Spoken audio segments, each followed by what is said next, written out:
Seigneur, ouvre mes lèvres, et ma bouche est ta louange. Gloire au Père et au Fils et au Saint-Esprit, au Dieu qui était et qui vient, pour les siècles des siècles. Amen. Alléluia. Présentation du Seigneur au temple. Présentation du Seigneur au temple, rencontre du Christ et de son peuple dans la personne du vieillard Siméon, purification lituaire de Marie, chandelière ou fête de la lumière, tels sont les thèmes multiples de la célébration qui, 40 jours après Noël, clôture les solennités de la manifestation de Dieu aux hommes en ce Verbe fait chair. Amasengesho aherekeza amasomo. Yezu, wowe twiherewe n'ijuru, twakunganye iki, tuzazirikana iteka ubuzima bwawe, bwicisha bugufi, tuzakubwira abandi mbese bose bakumenye. Tuzi yuko udushakira umukiro kandi ko udatoranya amahanga ubu ntakuyoboke wowe mwami duha zingabire zawe turakwiyeguriye maze uzatugeze mu ijuru ijabiro. Yezu waje kudukiza, guma hano ni wowe muhoza, rumuri rwacu nyiringoma, gahora uganjaho mu biremwa. Zuba rirasiye mu mitima yabo wakunze ukabana nabo, tukweguriye ukubaho kwacu, gahora utuye imitima yacu. Zaburi zo ku munsi w'ivuka rya Nyagasani. Nyagasani aravuze ati, umukiza wanyu araje, nzamubera umubyeyi nawe ambere umwana.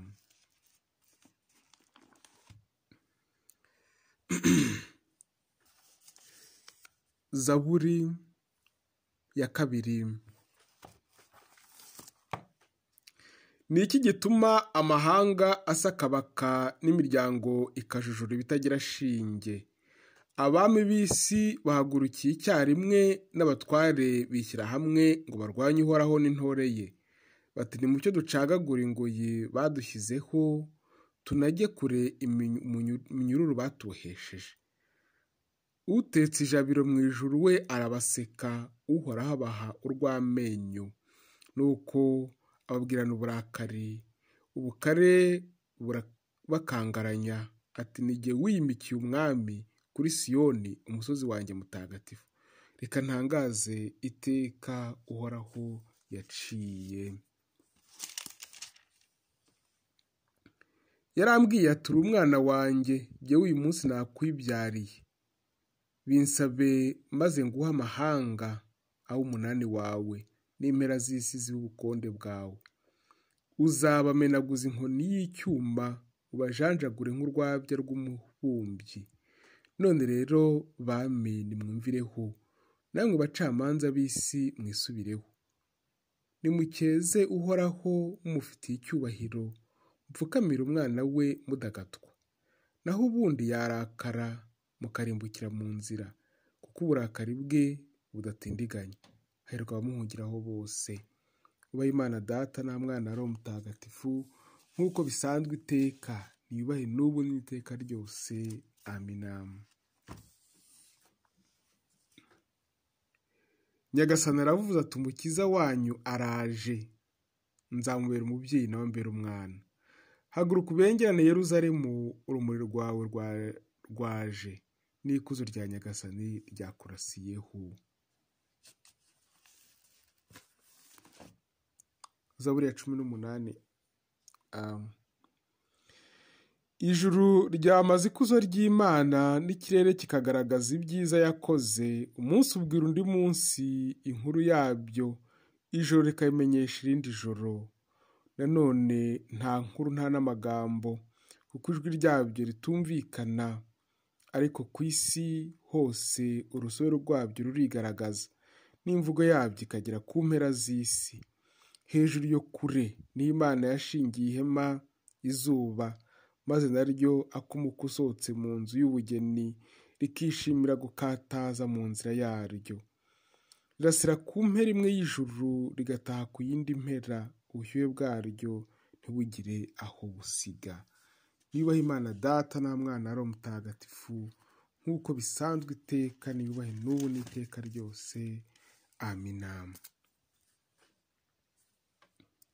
Haguruka ubengerane Yeruzalemu, urumuri rwawe rwaje, n'ikuzo rya Nyagasani ryakurasiyeho. Ririmba kandi wishime Yeruzalemu nshya, dore umwami wawe niwe mukiza wawe.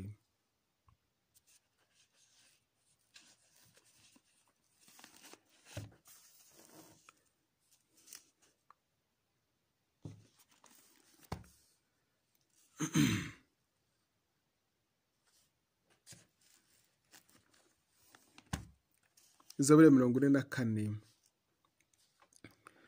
Umutima wanjye uratemba amagambo ateye ubwuzu, reka mvuge ibisigo nahimbiye umwami. Ururimi rwanjye rurabe nk'ikaramu y'umwanditsi w'umuhanga. Uri mwiza kurusha bene muntu bose, igikundiro cyisesuye ku minwa yawe.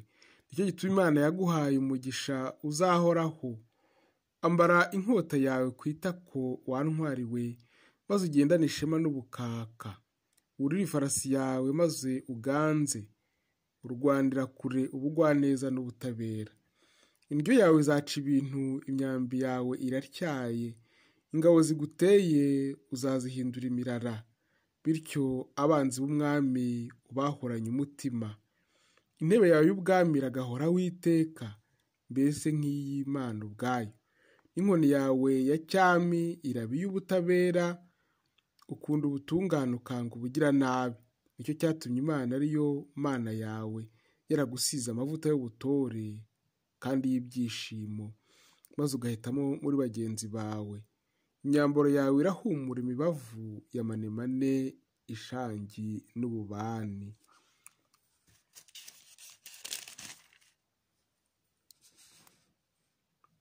Ukanacurangirwa inanga nziza mu ngoro itatse amahembe y'inzovu.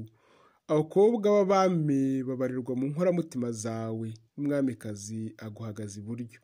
Yambaye imyenda itatse zahabu y'Ofiri. Umva mukobwa, itegereze maze utege amatwi. Ibagirwa igihugu cyawe n'umuryango uvukamo, maze umwami abenguke uburanga bwawe. Niwe mutegetsi wawe, emera upfukame imbere ye. Nuko rero mwari w'Itiri, abakungu bo muri rubanda bazakugana bitwaje amaturo ngo bagushakeho ubutoni.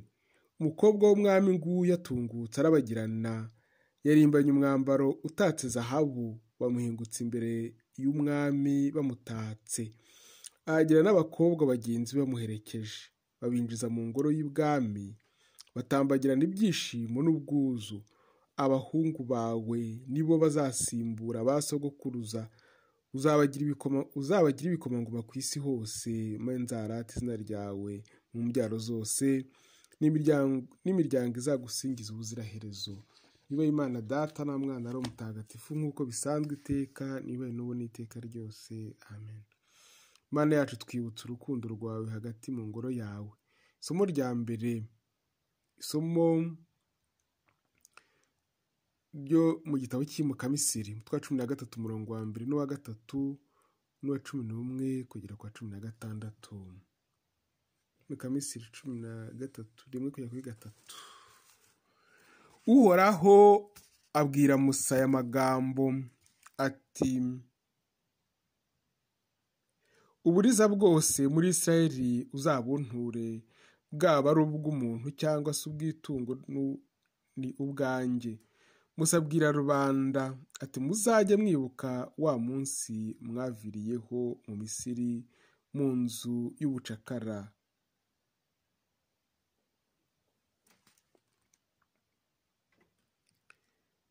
Igihe rero Uhoraho azaba yakwigaragaje mu gihugu cy'Abakanahani maze akakikwegurira nk'uko yabikurahiye ubwawe n'abakurambere bawe, uzature Uhoraho ikivutse uburiza cyose ku mugore n'ikivutse uburiza cyose ku matungo uzaba ufite. Uburiza bwose bw'igitsina gabo bugenewe Uhoraho. Cyakora uburiza bwose bw'indogobe uzabucunguze isekurume y'intama. Niba utayibucunguje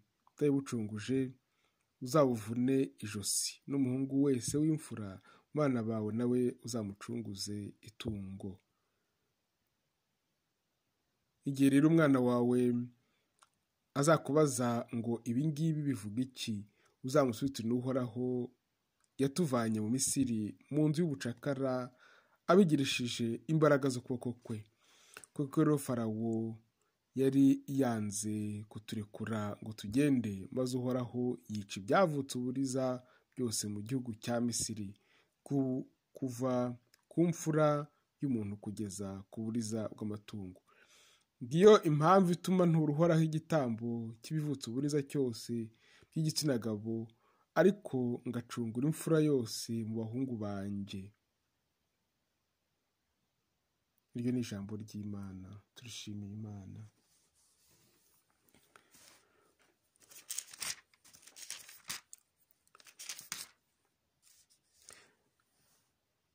Sermon de Saint-Sophrone de Jérusalem pour la fête des Lumières. Recevoir la lumière. Allons à la rencontre du Christ, nous tous qui honorons et vénérons son mystère avec tant de ferveur. Avançons vers lui dans l'enthousiasme. Que tous, sans exception, participent à cette rencontre. Que tous, sans exception, y portent leur lumière. Si nos cierges procurent un tel éclat, c'est d'abord pour montrer la splendeur divine de celui qui vient, qui fait resplendir l'univers et l'inonde d'une lumière éternelle, en repoussant les ténèbres mauvaises. C'est aussi et surtout pour manifester avec quelle splendeur de notre âme nous-mêmes devons aller en rencontre du Christ. De même, en effet, que la Mère de Dieu, la Vierge, très pure, apporte dans ses bras la véritable lumière à la rencontre des cieux qui gisaient dans les ténèbres. De même, nous, illuminés par ses rayons et tenant en main une lumière visible pour tous, hâtons-nous vers celui qui est vraiment la lumière. C'est évident, puisque la lumière est venue dans le monde et l'a illuminé alors qu'il baignait dans les ténèbres, puisque le soleil devant qui vient d'en haut nous a visités, ce mystère est le nôtre. C'est pour cela que nous avançons en tenant des cierges. C'est pour cela que nous accourons en portant des lumières, en fait de signifier la lumière qui a brillé pour nous, mais aussi en fait d'évoquer la splendeur que cette lumière nous donnera. Courons donc ensemble, allons tous à la rencontre de Dieu. Cette lumière véritable qui éclaire tout homme venant à ce monde, voici qu'elle vient. Soyons-en tous illuminés, mes frères, soyons-en tous resplendissants. Que nul d'entre nous ne demeure à l'écart de cette lumière. Comme un étranger que nul alors qu'il en est inondé, ne s'obstine à rester plongé dans la nuit. Avançons tous dans la lumière, tous ensemble. Illuminés, marchons à sa rencontre avec le vieillard Siméon, accueillons cette lumière glorieuse, et éternelle. Avec lui, exultons de tout notre cœur et chantons une hymne d'action de grâce, Dieu, Père de la lumière, qui nous a envoyé la clarté véritable pour chasser les ténèbres et nous rendre resplendissants. Le salut de Dieu qu'il a préparé à la face de tous les peuples et qu'il a manifesté pour la gloire du nouvel Israël que nous sommes. Voilà que nous l'avons vu à notre tour grâce au Christ et nous avons été aussitôt délivrés de la nuit de l'antique péché, comme Siméon le fit des liens de la vie présente envoya le Christ. Nous aussi, en embrassant par la foi le Christ venu de Bethléem à notre rencontre, nous qui venions des nations païennes, nous sommes devenus le peuple de Dieu, car c'est le Christ qui est le salut de Dieu, le Père. Nous avons vu de nos yeux Dieu qui s'est fait chair. Maintenant que la présence de Dieu s'est montrée et que nous l'avons accueilli dans notre âme, nous sommes appelés le nouvel Israël et nous célébrons sa venue par une fête annuelle pour ne jamais risquer de l'oublier. Croyons en la lumière pour devenir fils de lumière. Peuple de Dieu, temple vivant du Seigneur, accueille ton roi, le fils de la Vierge Marie. Croyons en la lumière pour devenir fils de lumière. Siméon, plein de joie, l'a reçu dans ses bras. Aujourd'hui, reconnais-les dans sa faiblesse et rends grâce à Dieu. Croyons en la lumière pour devenir fils de lumière. Dusabe.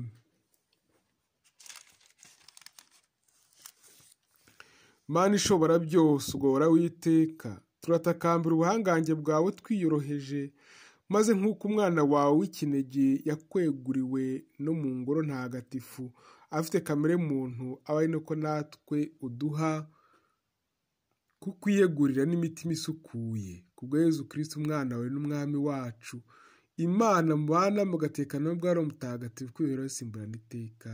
Amen. Nyagasani Yezu nabane namwe, ushobora byose ndaho umugisha, Imana Data na Mwana ari mutagatifu. Amen.